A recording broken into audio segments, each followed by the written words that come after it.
Gordo, Chris, Teddy and Vern. 4 boys who go on a trip looking for a dead body.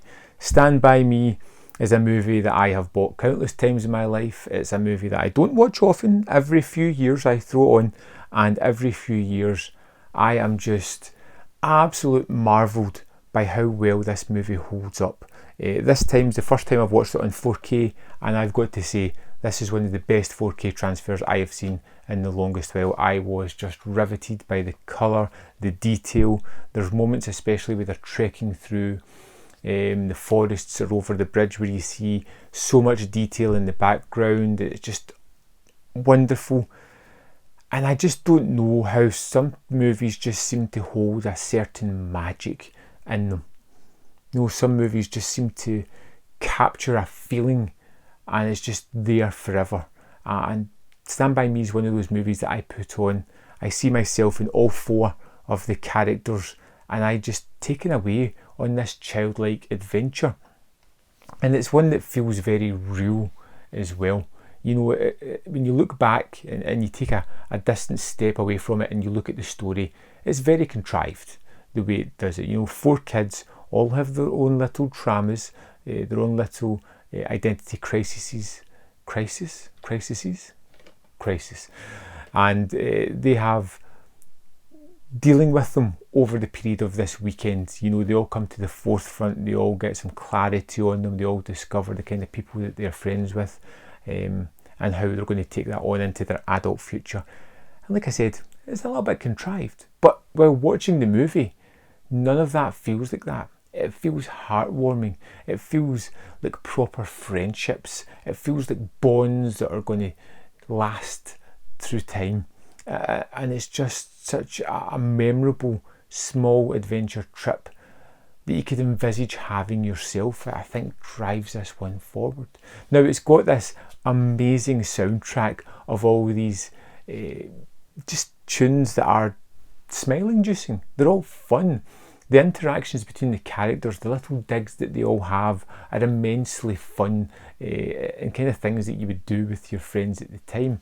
Of course, there needs to be an antagonistic element to that, and that is where these boys are just about to kind of turn to men. We have the next generation who have turned to men who are just rotten eggs. We've got Kiefer Sutherland and Casey Siemaszko and a bunch of other people who are just douchebags. Why? Because they're bigger, they're stronger, and they can be douchebags and get away with it. They can pick on little kids and that makes them feel good, and that's another thing that they have to deal with throughout this, and it's just a kind of tropey element that's thrown in, but again at the time it feels like there's some genuine weight to it. I utterly love Stand By Me.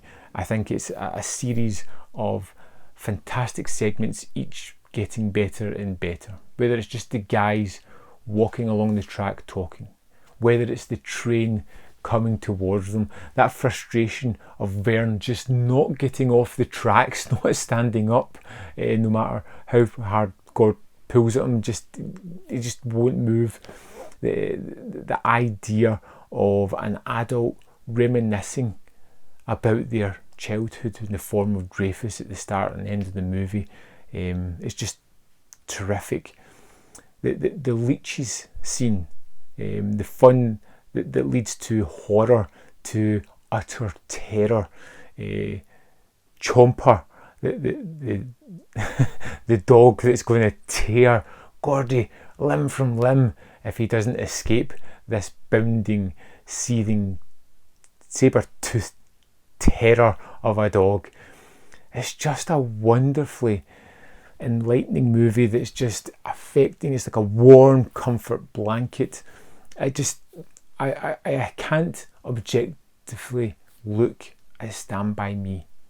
It's just one that works. It's one that works incredibly well. And then you have all people talking about the best Stephen King adaptations, whether it be, It or Salem's Lot or whatever. For me, Stand By Me is the best movie of a Stephen King book. It's just tremendous. I'd love to know your thoughts on it. Let me know in the comment box below, and I'll see you next time on Man v Film.